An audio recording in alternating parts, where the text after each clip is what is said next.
네, 위로 고난 속에 빛나는 하나님의 성품이라는 제목으로 말씀 전하도록 하겠습니다. 오늘 말씀은 고린도 후서 1장 3절에서 4절까지 말씀인데요. 같이 읽겠습니다. 찬송하리로다. 그는 우리 주 예수 그리스도의 하나님이시요. 자비의 아버지시요. 모든 위로의 하나님이시며 우리의 모든 환난 중에서 우리를 위로하사 우리로 하여금 하나님께 받는 위로로서 모든 환난 중에 있는 자들을 능히 위로하게 하시는 이시로다. 네, 모든 인간은 고난을 경험하며 살아가고 있습니다. 그가 부자이든 가난한 자이든 많이 배운 사람이든 못 배운 사람이든 젊은 사람이든 나이가 많은 사람이든 그가 유명한 사람이든 평범한 사람이든지 누구도 예외 없이 이 땅에 태어난 사람이라면 고통과 슬픔, 불안과 초조, 걱정과 근심, 그리고 실망과 절망을 경험하며 살아갑니다. 그러면 왜 모든 인간은 이러한 고통과 고난이 모든 인간에게 찾아올까요? 그것은 바로 아담의 죄 때문에 인간에게 고통이 찾아온 것입니다. 죄가 없었더라면 인간은 죽음과 아픔과 상실을 전혀 알지 못했을 것입니다. 인간의 고통의 원인은 다름 아니 죄인 것이지요. 죄가 모든 문제의 원인입니다. 그러면 예수를 믿는 신자들은 어떤가요? 예수를 믿고 예수를 주로 고백하는 신자들은 예수 그리스도의 십자가의 피로 말미암아 죄 사함을 받죠. 그쵸? 예수님께서 그분의 피로 죄의 값을 남김없이 지불하셨습니다. 만약 고난의 원인이 죄라면 신자들은 그 원인이 죄의 문제가 해결되었기 때문에 고난도 다 해결돼야 되는 거 아닌가요? 원인이 사라지면 결과도 사라져야죠. 죄가 사라지면 고난도 사라져야죠. 그러나 현실은 어때요? 예수를 믿는 신자라고 하더라도 여전히 고통을 경험하게 되는 것이죠. 그 고통을 여전히 경험하는 이유가 있는 것이죠. 그 이유가 무엇일까요? 그것은 신자들에게 그 고난이 찾아오는 그 이유는 그 고난에 어떤 목적이 있기 때문입니다. 목적이 있다는 것은 그 고난 가운데 하나님의 깊은 뜻이 있다라는 것입니다. 고난 자체가 목적이 아니라 그 고난을 통해 이루실 하나님의 뜻이 있다라는 것이죠. 그래서 하나님께서 모든 죄를 용서받은 신자라고 할지라도 여전히 고난을 허용하십니다. 그렇다면 신자들이 겪게 되는 그 고난의 목적은 무엇일까요? 하나님께서 우리에게 고난을 허용하시는 까닭은 무엇일까요? 오늘 5가지로 볼 텐데요. 고난의 목적 5가지. 네, 첫째로 하나님께서 신자들에게 고난을 허용하시는 이유는 우리들의 믿음을 시험하기 위함입니다. 우리들의 믿음이 정말 진짜인지, 우리들이 진정으로 사랑하는 것이 무엇인지 테스트하기 위함입니다. 하나님께서 광야에서 이스라엘 백성을 시험하셨습니다. 그들의 마음이 어떠한지 그 명령을 정말로 지키는지 시험하신 거예요. 또 하나님은 믿음의 조상인 아브라함도 시험하셨습니다. 왜요? 아브라함 아브라함이 자신의 아들 이삭보다 하나님을 더 사랑하고 경외하는지를 알아보기 위해서입니다. 그리고 그 시험의 결과는 어땠어요? 아브라함은 당연히 시험에 합격했습니다. 아브라함은 하나님을 사랑하였고, 아, 하나님을 경외하였고, 그리고 그에게는 진짜 믿음이 있었습니다. 그 시험을 통해 그의 믿음이 확실하다는 것을 하나님으로부터 인정받게 된 것입니다. 두 번째로 하나님께서 우리에게 고난을 허용하시는 이유는 우리에게 순종을 가르치기 위해서입니다. 순종. 하나님께서는 우리 애를 사랑하세요. 그래서 우리가 하나님께 순종하지 않을 때 하나님께서는 어떻게 하세요? 하나님께서는 우리에게 매를 드십니다. 왜 하나님께서 매를 드시죠? 왜냐하면 하나님께서 우리의 아버지이시기 때문입니다. 아버지가 아니면 징계를 하지 않아요. 내 아들이 아닌데 왜 징계를 하죠? 길거리에 지나가는 아이들이 뭐 그 땡깡 부리고 난리를 쳐도 왜 매를 들겠냐는 거죠. 왜요? 남의 아들이니까. 우리 아버지 대신 하나님께서는 그 하나님의 징계는 우리의 유익을 위한 징계인 것이죠. 그래서 우리가 징계를 통해서 연단이 되고 거룩해지고 하나님께 순종하게 되고 그리고 그 순종의 열매를 맺게 되는 것입니다. 죄인인 우리는 고난 당하기 전까지는 주의 말씀에 순종하는 것이 무엇인지 알 수 없는 것이죠. 그래서 고난만이 우리를 순종의 길로 이끌어가는 유일한 방법인 것입니다. 셋째로 하나님께서 우리에게 고난을 허용하시는 이유는 더는 세상을 의지하지 않도록 하기 위함입니다. 고난은 우리가 의지하는 세상의 모든 자원을 빼앗아 갑니다. 그것이 돈이 될 수도 있고, 그것이 건강이 될 수도 있고, 그것이 인간관계가 될 수도 있습니다. 광야에 들어가 보면 드디어 깨닫게 되는 것이죠. 그곳에서는 먹을 것도 마실 것도 함께할 사람도 쉴 만한 곳도 전혀 없는 그런 척박한 땅이 바로 광야입니다.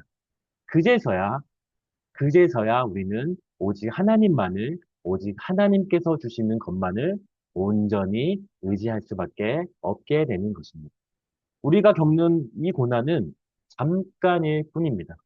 이 광야에서 우리가 주목해야 하는 것은 지금 당하는 그 문제가 아니라 그 문제를 뛰어넘는 여전히 보이지 않지만 그 보이지 않는 영원한 것을 바라보라는 것입니다. 우리에게는 영원한 천국이 기다리고 있는 것이죠. 그래서 우리가 이 땅에 잠시 있다가 썩어져 버릴 이 세상에 집착하는 것이 아니라 앞으로 오게 될, 영원히 거하게 되는 그 영광스러운 천국을 소망하도록 하나님께서 고난을 허락하십니다. 넷째로 신자에게 고난을 허락하시는 목적은 하나님의 긍휼을 드러내시기 위함입니다. 우리가 평범한 일상을 살아갈 때에는 살아계신 하나님을 어, 만나지 못할 때가 많이 있습니다. 우리가 믿기는 하지만 그 하나님이 어떤 분인지 잘 모르고 살아갈 때가 많다는 것이죠. 그러다가 고난이 닥쳐오면 그때 비로소 무엇이 중요한지 깨닫게 되는 것이죠. 그때는 그때야 비로소 우리는 보통 때보다 몇 배는 영적인 사람이 되어져 갑니다. 영적인 세계를 훨씬 더 인식하게 되는 것이죠. 하나님께서 찾아오셔서 그 고난당하는 우리를 위로하실 때, 우리들은 그 어느 때보다도 하나님을 더욱더 친밀하게 알게 되는 것입니다. 비록 고난은 싫지만, 그때 만난 하나님은 우리의 기억 속에서 잊혀질 수 없는 값진 보석이 되는 것입니다. 우리가 아무리 고난 가운데서 힘들고 여전히 어려움이 존재할지라도 고난 가운데 우리에게 찾아오시고 말씀하시는 위로하시는 그 긍휼의 하나님, 그 하나님의 긍휼을 체험하기만 한다면 우리는 한층 더 뜨겁고 한층 더 간절하게 하나님을 예배할 수 있게 되는 것이죠. 마지막으로 하나님께서 신자들에게 고난을 허락하시는 이유는 우리 믿는 자들을 더욱더 성장하게 하기 위해서입니다. 하나님께서는 시련을 통해 우리를 더 굳세게 만드시고 더욱더 성장시키시고 더욱더 성숙하게 하십니다. 우리들이 시련을 통해 연단되면 연단될수록 우리들은 더욱더 능력 있는 일꾼으로 하나님을 섬길 수 있게 되는 것이죠. 하나님께서 환난 가운데 있는 우리들에게 찾아오셔서 위로를 해주세요. 그리고 그 고통의 자리에서 넘어져 있는 우리들을 일으켜 세우십니다. 그렇게 위로하시고 다시 일으켜 세워주시는 이유가 뭐예요? 위로자이신 그 하나님께서 우리가 위로를 받았잖아요. 그, 그 하나님의 위로를 받은 자로서 어떻게 해요? 다시 환난 가운데 있는 다른 사람을 위로하는 그 위로자로 세워주시는 것입니다. 하나님처럼 우리도 위로자가 되는 것이죠. 어린 영혼들을 섬기는 목자로 우리를 부르시는 것입니다. 다른 형제들을 섬기는 자리로 이끌어 주시는 것입니다. 고난 없이는, 그러한 고난 없이는 우리가 섬기는 자가 될 수 없기 때문입니다. 다시 정리하자면 하나님께서 신자들에게 고난을 허용하시는 목적은 다섯 가지입니다. 믿음의 테스트, 그리고 순종의 가르침, 그리고 세상을 의지하지 않기, 하나님의 긍휼을 경험하는 것, 그리고 우리가 성장하여 섬기는 자로 우리를 부르시기 위해서입니다. 바울은 이러한 고난의 목적, 다섯 가지 목적을 알았습니다. 그리고 이러한 고난의 유익을 몸소 경험했습니다. 그렇게 해서 실제로 바울은 고린도 후서를 쓸 때 당시에 그 고린도 후서를 쓸 당시에 수차례나 사회소망이 끊어질 정도로 환란을 경험했습니다. 그리고 심지어는 고린도 교회 교인들마저 바울과 바울의 가르침을 의심하고 그를 비난했습니다. 그러면서 바울을 보고 얘기하죠. 바울, 당신이 그렇게 고난을 당하는 걸 보니까 아마 당신도 가짜 사도야. 라고 바울을 비방했던 것이죠.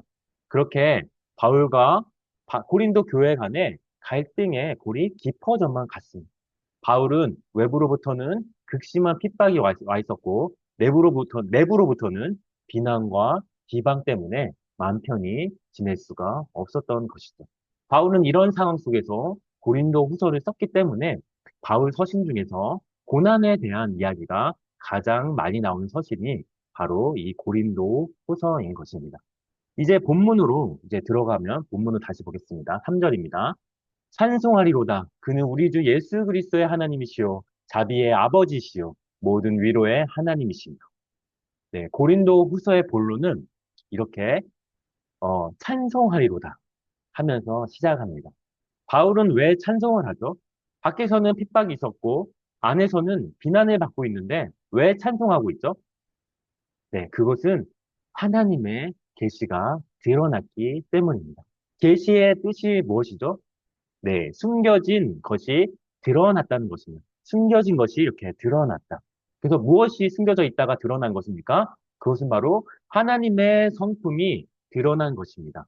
하나님의 성품, 하나님의 인격이 드러날 때 우리는 찬송을 할 수밖에 없는 것이죠. 왜냐하면 하나님이 누구신지 우리가 깨달았기 때문입니다. 우리가 설교를 듣는 이유는 그것인 것이죠. 우리가 설교를 듣고 예배를 드리는 이유는 바로 하나님이 누구신지 깨닫기 위함입니다. 그것이 계시입니다. 그 계시가 나타날 때 우리의 마음은 하나님을 향한 찬송이 터져 나올 수밖에 없는 것이죠. 이렇게 성경은 하나님을 어떻게 계시하죠? 우리 하나님은 어떤 분이시죠? 우리의 하나님은 오늘 본문은 우리 주 예수 그리스도의 하나님으로 계시하고 있습니다. 그런데 왜 바울은 하나님은 우리 하나님이라고 하지 않고 왜 예수 그리스도의 하나님이라고 얘기했을까요? 왜 예수 그리스도의 하나님이죠? 그것은 원래 하나님은 우리의 하나님이 아니기 때문입니다. 어? 하나님이 우리의 하나님이 아니라니. 정말 그런가요? 네, 그 이유는 우리 죄로 인해 하나님과의 관계가 단절되었기 때문입니다. 그래서 하나님은 우리의 하나님도 아니고 우리의 아버지도 아닌 것이죠. 우리는 누구였어요? 마귀의 자식이었습니다. 예수를 믿기 전까지는 모든 인간은 마귀에게 속해 있었으며 마귀의 지배를 받고 마귀에게 순종하며 살아왔습니다. 그러나 우리가 예수님을 우리 주 예수 그리스도로 고백할 때, 우리가 예수 그리스도를 통해서 하나님께 나아갈 수 있게 되었고, 예수 그리스도를 통해서 예수 그리스도의 하나님이 우리의 하나님이 되고, 예수 그리스도의 아버지가 우리의 아버지가 되는 것입니다. 그래서 예수님께서 말씀하시죠. 나를 본 자는 아버지를 본 것이다. 라고 말씀하시는 것입니다. 무조건 예수 그리스도가 중간에 있어야 하는 것입니다. 우리와 하나님 사이에 예수님이 계셔야 하는 것이죠. 예수님이 하나님과 우리 사이에서 중보자가 되셔야 하는 것입니다. 예수 그리스도를 말미암지 않고서는 우리가 하나님을 우리의 하나님이라고 부를 수 없는 것이죠. 예수 그리스도를 말미암지 않고서는 하나님께 나아갈 수가 없습니다. 예수 그리스도 모든 복은 우리 주 예수 그리스도를 통해서 오는 것입니다. 하나님의 생명도 예수 그리스도로부터 오고 기도 응답도 예수 그리스도의 이름으로 우리에게 주시는 것이죠. 무조건 예수님은 찝고 가야 하는 것이죠.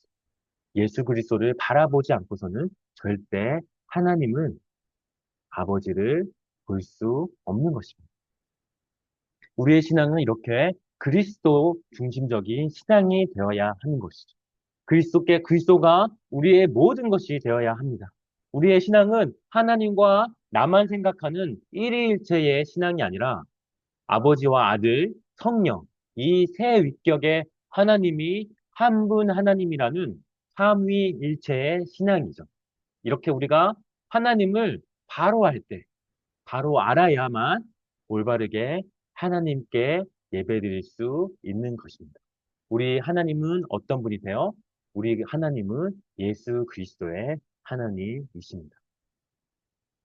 그리스도의 하나님은 또 어떻게 계시되죠? 자비의 아버지로 계시됩니다.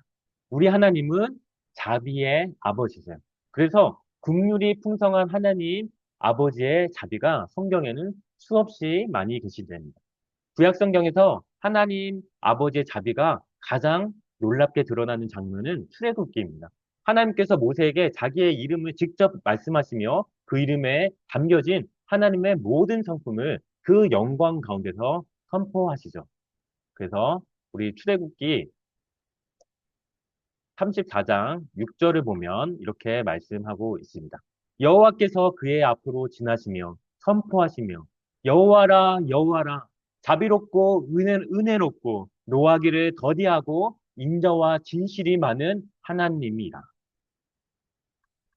하나님께서 이렇게 말씀하시는 거죠. 하나님께서 자신의 이름을 선포하시면서 여호와라는 자신의 이름을 선포하시면서 자신의 영광을 드러내시고 자신이 누구신지 신이 알려주십니다. 나는 자비롭고 은혜롭고 노하기를 더디하고 인자와 진실이 많은 하나님이라. 그런데 이렇게 하나님께서 자신의 성품을 드러내실 때 중요한 사실이 하나 있습니다. 이 말씀을 하시는 문맥이 중요한 것이죠. 하나님께서 어떠한 상황 속에서 이렇게 말씀하세요? 어떠한 상황 속에서 이렇게 말씀하시는가? 그것을 봐야 되는 것이죠. 이스라엘 민족은 지금 고통받고 있었습니다. 왜요? 그들은 애굽에 거대한 건물을 짓고 있었어요. 자유인으로서 돈을 받고 대신 지어주는 것이 아니라 평생 동안 쉬지 못하고 노예로서 강제 노동을 하면서 살고 있었습니다. 그런데 하나님께서 그들의 고통과 그 부르짖음을 보시고 모세를 통하여 그들을 애굽에서 출애굽시키셨습니다. 그것도 10가지 대재앙과 그리고 홍해가 쫙 갈라지는 엄청난 기적을 행하시면서 하나님께서 크신 큰 능력으로 그 이스라엘을 해방시키신 것이죠. 하나님께서 그렇게 은혜를 베풀어 주신 것입니다. 하나님께서 출애굽을 시키신 이유가 뭐였어요? 그들을 중심으로 하나님께 예배드리는 예배자로, 그렇게 예배드리는 하나님의 백성으로 삼기 위해서였습니다. 이제는 애굽의 노예에서 사는 것이 아니라 하나님께 예배드리는 자유자로 섬기게 하시기 위한 것이었죠. 그래서 하나님께서 그들을 출애굽시키시고 어떻게 해요? 시내산에서 하나님과 이스라엘 백성은 언약을 맺습니다. 언약이 무엇이냐면 그 언약의 핵심이 무엇이냐면 하나님과 그의 백성의 관계 설정입니다. 관계 설정. 그래서 그 언약을 맺으시면서 하나님께서 약속을 하시죠. 무슨 약속이세요? 나는 너희의 하나님이 되고 너희는 나의 백성이 되리라. 나는 너희의 하나님이 되고 너희는 나의 백성이 되리라. 이것이 언약에서 너무나 중요한 개념입니다. 이 언약은 창세기로부터 시작해서 요한계시록에 이르는 가장 핵심적인 하나님의 약속인 것이죠. 하나님께서 우리의 하나님이 되어주시겠다는 약속인 것이죠. 하나님이 우리의 하나님이 되어주시기 위해서 우리를 출애굽시켜 주신 것이죠. 사단의 나라에서 아들의 나라로 옮겨주신 것이죠. 사단의 나라에서 노예 생활을 하다가 이제 아들의 나라에서 자유인으로 해방시켜 주신 것입니다. 그런데 이 언약의 증서인 십계명을 받으러 모세가 시내산에서 올라갔어요. 그 시내산에서 40일 동안 머무르는 사이에 무슨 일이 벌어져요? 성경에서 가장 어처구니 없는 일이 벌어집니다. 모세가 산에서 빨리 안 내려오니까 이들이 어떻게 해요? 장신구들을 다 모아다가 녹여서 무엇을 만들죠? 금송아지를 만드는 것이죠. 그리고 모세의 형인 아론을 불러다가 아론이 뭐라고 선포해요? 이 금송아지를 가리키면서 선포하죠. 너희를 애굽 땅에서 인도하여 낸 하나님이라. 인도하여 낸 하나님. 이 금송아지를 보면서 너희를 애굽 땅에서 인도해낸 하나님이라고 선포하는 거예요. 그러면서 그 우상 앞에서, 금송아지 앞에서 제사를 지내고, 그리고 먹고 마시면서 뛰노는 것이죠. 이게 어떤 모습이에요? 이집트에서 이방신에게 제사 지내던 그 모습 그대로 따라하는 것입니다. 그러면서 어떻게 해요? 이름만 하나님이라고, 우리를 출애굽시킨 하나님이라고 갖다 붙이는 것이죠. 산 위에서는 어떤 일이 벌어지고 있었어요? 그때 모세가 나 외에는 다른 신을 내게 두지 말라. 라는 그 계명을 받고 있을 때 바로 산 아래에서는 무슨 일이 벌어지고 있었어요? 산 아래에서는 금송아지를 숭배하면서 하나님이라 부르고 있었던 것입니다. 이런 일은 마치 어떤 일과 같아요? 마치 결혼식장에서 남편과 아내가 하나가 되는 그런 결혼식장에서 신랑은 예식을 준비하고 있는데 어떻게 해요? 신부는 신부 대기실에서 다른 남자와 바람을 피고 있는 것과 똑같은 상황인 것이죠. 신랑이신 하나님께서 어떻겠어요? 진노하시는 것이죠.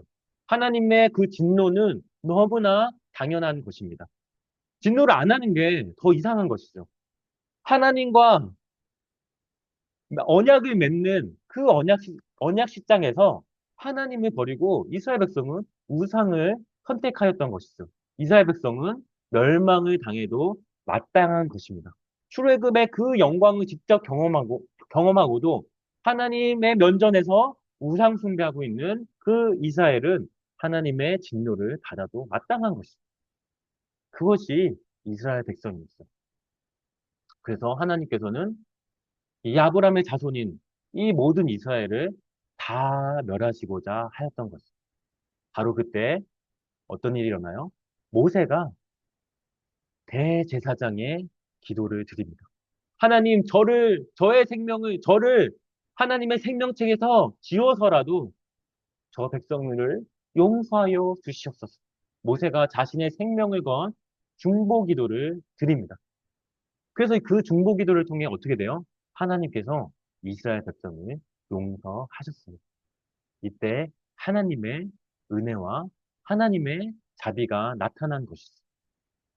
이렇게 하나님의 자비가 계시되었습니다. 그리고 나서 모세가 두 번째 시내의 산에 올라가서 십계명을 다시 받습니다. 바로 그때 하나님께서 영광스러운 이름을 계시하시면서 말씀하시는 것이 바로 이 출애굽기 34장 6절 말씀입니다. 여호와께서 그의 앞으로 지나시며 선포하시되 여호와라 여호와라 나는 자비롭고 은혜롭고 노하기를 더디하고 인자와 진실이 많은 하나님이다. 구약 성경에서 가장 하나님의 은혜와 자비가 나타나는 장면입니다. 멸망당해도 마땅한 이 이스라엘 백성에게 하나님께서 하나님의 자비를 나타내셨던 것이죠. 그래서 후대의 이스라엘은 누구라도 이 말씀을 묵상하면서 은혜를 받았을 것입니다. 그래서 시편 기자들은 성령의 감동으로 이렇게 기도하고 찬송하였던 것입니다. 그러나 주여 주는 긍휼히 여기시며 은혜를 베푸시며 노하기를 더시하시며 인자와 진실이 풍성한 하나님이시오. 출애굽에서 구원하신 하나님을 얼마 지나지 않아 버리고 이방신을 택한 그 이방신을 택하고 그 이방신을 그 금송아지를 하나님이라고 부르며 난리쳤던 이스라엘을 멸하시지 아니하시고 자비로 베풀어 주신 하나님. 그래서 그렇게 자비를 베풀어 주셔서 우리 이스라엘 백성들이 이렇게 하나님을 예배하면서 살 수 있게 해주셨던 그 하나님, 그 하나님의 성품을 의지하여 하나님의 자비와 하나님의 긍휼을 구하였던 것이죠. 이렇게 하나님의 인자와 진실이 풍성하게 드러난 것입니다. 우리도 기도할 때 어떻게 기도해야 하겠습니까? 하나님의 성품을 의지하여 기도해야 하는 것이죠. 긍휼히 여기시는 하나님, 은혜로우시며 노하기를 더디하시며 인자와 진실이 풍성한 하시님, 그 하나님의 성품을 의지하오니 하나님 나의 죄를 용서하여 주시옵소서. 그런데요, 이 구약의 이 말씀보다도 훨씬 더 풍성하고 놀라운 하나님의 인자와 진실이 계시되었습니다. 성경에서 하나님의 인자와 진실이 가장 풍성하게 드러난 곳이 어디예요? 네, 바로 예수 그리스도입니다. 요한복음 1장 17절. 율법은 모세로 말미암아 주어진 것이요 은혜와 진리는 예수 그리스도로 말미암아 온 것이라. 인자와 진실은 구약의 언어죠. 신약의 언어로 번역하면 뭐예요? 은혜와 진리입니다. 출애굽기 34장 6절을 사도 요한은 예수 그리스도께 시킨 것입니다. 하나님의 인자와 진실이 예수 그리스도 안에서 가장 풍성하게 드러난 것입니다. 예수 그리스도로 말미암아 은혜와 진리가 최종적으로 결정적으로 완전하게 드러난 것입니다. 예수 그리스도의 하나님은 그분의 자비하심 때문에 우리 예수 그리스도를 우리에게 보내주시고 하나님의 자비를 온전하게 가장 완벽하게 나타내 주셨습니다. 우리 모두는 태어나면서부터 우상 숭배자입니다. 우상 숭배자로 태어나서 평생 각종 우상들을 차례차례 갈아타면서 끊임없이 우상들을 섬기는 자들입니다. 나무 우상을 섬기면 어떻게 돼요? 나무 우상처럼 불타게 되는 거고요. 우상을 섬기면 어떻게 돼요? 돌처럼 부서져 버리는 것이죠. 이것이 하나님의 저주고 형벌입니다. 우상 숭배하는 자들은 그 우상처럼 멸망받게 되는 것이죠. 우리가 섬기는 그 우상들처럼 망할 운명이었던 것입니다. 평생 땅의 저주 속에서 고통당하다가 썩어 없어질 운명이었던 것이죠. 그런 우리들에게 하나님의 자비와 긍휼이 나타난 것이죠. 하나님의 자비와 긍휼이 어떻게 나타났어요? 네, 기도서 3장 4절 7절입니다. 우리 구주 하나님의 자비와 사람 사랑하심이 나타날 때, 예, 하나님의 자비와 사랑이 나타나면 무슨 일이 일어나요? 우리를 구원하시되 구원이 발생하는 것입니다. 그 구원이 어떤 구원이세요? 우리가 행한 바 의로운 행위로 말미암지 아니하고 오직 그의 긍휼하심을 따라 중생의 씻음과 성령의 새롭게 하심으로 하셨으니 우리 구주 예수 그리스도로 말미암아 우리에게 성령을 풍성히 부어주사 우리로 그의 은혜를 힘입어 의롭다 하심을 얻어 영생의 소망을 따라 상속자가 되게 하려 하십니다.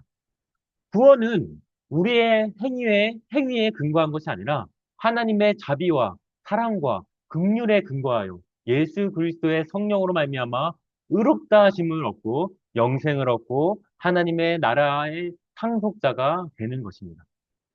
이렇게 하나님께서 예수 그리스도를 통해 하나님의 자비와 은혜와 긍휼을 보여주셨습니다.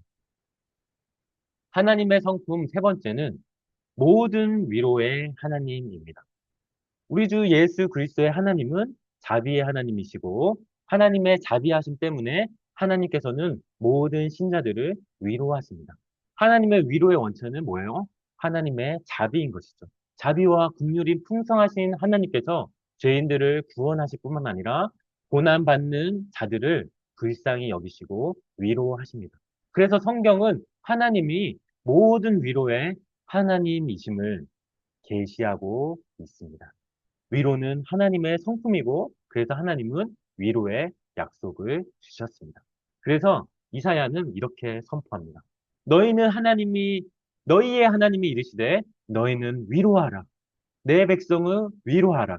너희는 예루살렘의 마음에 닿도록 말하며 그것을 외치라. 그 노역의 때가 끝났고 그 죄악이 사함을 받았느니라. 그의 모든 죄로 말미암아 여호와의 손에서 벌을 배나 받았느니라. 할지라 하십니다. 하나님께서 징계하셨죠. 하나님께서 그 징계의 매를 하셨을 때 그 징계의 매를 여러분이 맡고 계십니까?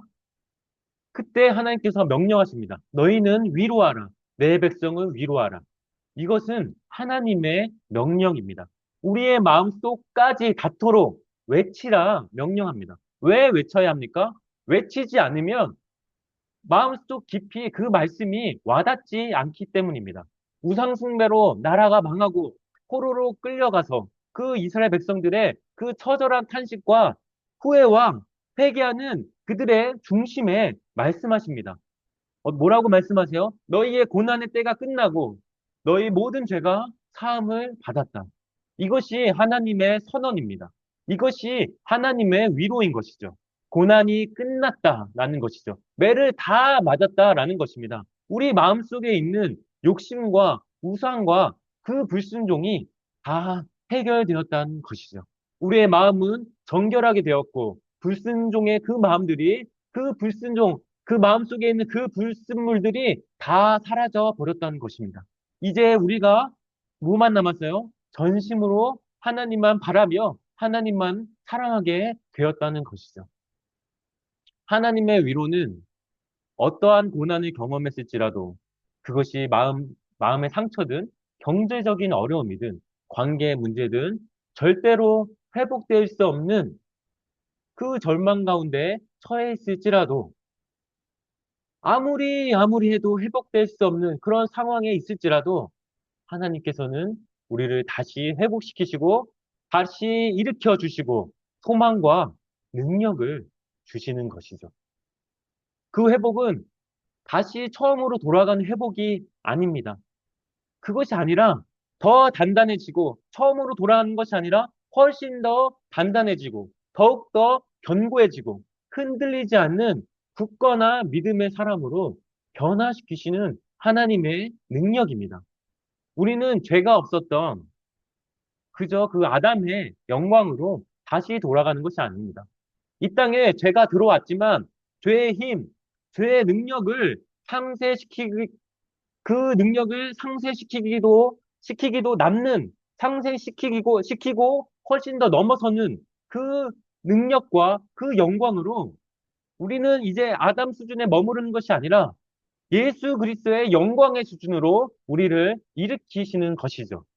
죄가 더할수록 은혜가 넘쳤던 것처럼 고난과 고통이 더할수록 하나님의 위로도 훨씬 더 넘쳐날 것인 것이죠. 하나님의 성품은 저 하늘의 별처럼 찬란하게 빛나고 있습니다. 하나님의 거룩과 하나님의 사랑과 하나님의 신실하심과 하나님의 겸손과 하나님의 자비와 하나님의 정의와 하나님의 아름다움이 이 말씀을 통해 계시될 때 우리는 무한한 하나님의 어떠한 작은 부분을 경험하는 것입니다. 그런데 우리가 아무런 어려움 없이 행복하게 잘 살고 있을 때는 이런 하나님의 위로를 경험할 수가 없습니다. 은혜도 마찬가지죠. 은혜는 언제 주어져요? 오직 죄인들에게 주어지는 것입니다. 교만한 자에게는 은혜가 오지 않는 것이죠. 이처럼 위로는 언제 경험합니까? 우리가 오직 고난을 통과하고 있을 때에만 비로소 하나님의 위로를 경험하는 것이죠. 그래서 온갖 고난을 다 겪은 그 욥이 마지막으로 고백하는 것이죠. 내가 죽게 대하여 귀로만 귀로 듣기만 하였사오나 이제 눈으로 주를 배움나이다. 욥은 지금까지 전혀 알지 못했던 방식으로 하나님을 만났고 전혀 상상할 수 없는 하나님의 위로를 경험하게 된 것이죠. 하나님께서 우리의 예배 가운데 우리에게 하나님의 위로를 직접 부어주실 때 우리의 영혼은 어떻게 됩니까? 하나님의 위로와 감동을 받고 그 기쁨의 눈물을 흘리면서 즐거워하면서 하나님을 찬송하게 될 것이죠. 하나님은 그런 우리에게 말씀하시죠. 너희가 젖을 빠는 것 같이 그 위로하는 품에서 만족하겠고 젖을 넉넉히 빤 것 같이 그의 영광의 풍성함으로 말미암아 즐거워하리라. 나 여호와가 시온의 모든 황폐한 곳들을 위로하여 그 사막을 에덴 같게 그 광야를 여호와의 동산 같게 하였나니 그 가운데서 기뻐함과 즐거움과 감사함과 청하하는 소리가 있으리라. 어머니가 자식을 위로함 같이 내가 너희를 위로할 것인즉 너희가 예루살렘에서 위로를 받으리니. 어머니가 자식을 위로함 같이 하나님께서 우리의 아버지가 되셔서 우리의 황폐하였던 그 성을 다시 회복시켜 주시고 하나님의 그 위로하는 품에서 만족하게 될 것입니다. 막다른 길에서 새 길을 만드시고 메마른 사막을 풍요로운 땅으로 바꾸시고 지옥 같은 인생을 천국의 삶으로 회복시키시고 회복뿐만 아니라 훨씬 더 영광스럽고 존귀하게 하실 것이죠. 여러분, 앞에 파도가, 바다가 가로막고 있으니까 하나님께서 그 길을 여실 것입니다. 그 바다를 가르실 것이고, 앞에 그 바다가 안 갈라집니까? 그 물 위를 걷게 하실 것입니다. 그리고 만약에 모든 산으로 둘러싸여 있으니까 하나님께서 우리를 승천하게 하실 것입니다. 이것이 주님의 약속인 것이죠. 주님의 약속은 반드시 지키시고 반드시 이루실 것입니다. 그런데 왜 우리는 하나님의 성품을 들어도 찬송이 터져 나오지 않는 것이죠? 왜 감동의 눈물이 없는 것입니까? 이러한 하나님을 알지 못하기 때문입니다. 수많은 말씀을 통하여, 설교를 통하여 하나님을 경험하지 못했기 때문입니다. 우리가 말씀과 또한 우리 인생의 여러 가지 고난을 통해서 하나님의 성품을 경험하고, 그래서 그 경험한 그 성품들로 우리의 마음이 그 하나님의 성품으로 가득 찬다면, 거기다가 성령께서 친히 임재하셔서 폭포수 같은 그 은혜를 부어주신다면, 예수 그리스도의 하나님, 자비의 하나님, 위로의 하나님이라는 선포만 들을지라도 그, 그 하나님의 성품 속에 딸려 있는 모든 하나님의 도우심과 그 성품에 딸려 있는 인도하심과 그 은혜와 그 사랑이 이게 고구마 줄기가 이게 고구마를 뽑았을 때 그 줄기가 수많은 그 줄기에 그 수많은 고구마들이 이렇게 딸려 오듯이 그 말할 수 없는 그 풍성한 은혜로 어떻게 해요? 우리 영혼이 가득 찰 것이기 때문입니다. 우리의 영혼이 말씀과 성령으로 충만한 것을 경험할 것이기 때문입니다. 우리의 대부분의 인생은 고난의 연속이죠. 어떤 사람은 시험 가운데 길을 걸어가는 사람들이 있고요. 어떤 사람은 자기의 죄 때문에 하나님의 징계에 있는 사람도 있을 것입니다. 어떤 사람은 하나님께서 세상을 의지하지 않고 하나님만 의지하라고, 어떤 사람은 교만하지 말고 겸손하게 살라고 훈련시키는 사람도 있을 것입니다. 어떤 분들은 하나님의 위로를 통해 하나님을 경험하는 사람도 있을 것입니다. 그리고 연단을 통해 영혼을 위로하고 영혼들을 섬기는 자리로 이끌받는 사람도 있을 것입니다. 그러나 어떤 자리에 있든지 어떠한 상황에 처했든지 우리의 모든 삶은 선하신 하나님의 계획 가운데 있다라는 그 사실을 잊지 마시기 바랍니다. 선하신 하나님은 능력의 하나님이시고 능력의 하나님은 선하신 하나님이십니다. 그 어떤 고난도 이겨낼 수 있고 변화시킬 수 있다라는 것을 회복시키실 수 있는 그런 능력의 하나님이신 것이죠. 하나님은 하나님의 위로의 하나님이시며 하나님은 자비의 하나님이십니다. 그래서 가장 사랑스러운 하나님께서 가장 귀한 그 아들을 우리에게 보내주신 그리스도의 하나님이십니다. 그 귀한 아들을 우리에게 보내주신 하나님이 우리를 사랑하시고, 우리를 보호하시고, 우리를 인도하시고, 회복시켜 주시지 않겠습니까? 하나님께서는 그 아들과 함께 모든 것을 우리에게 주시겠다고 약속하십니다.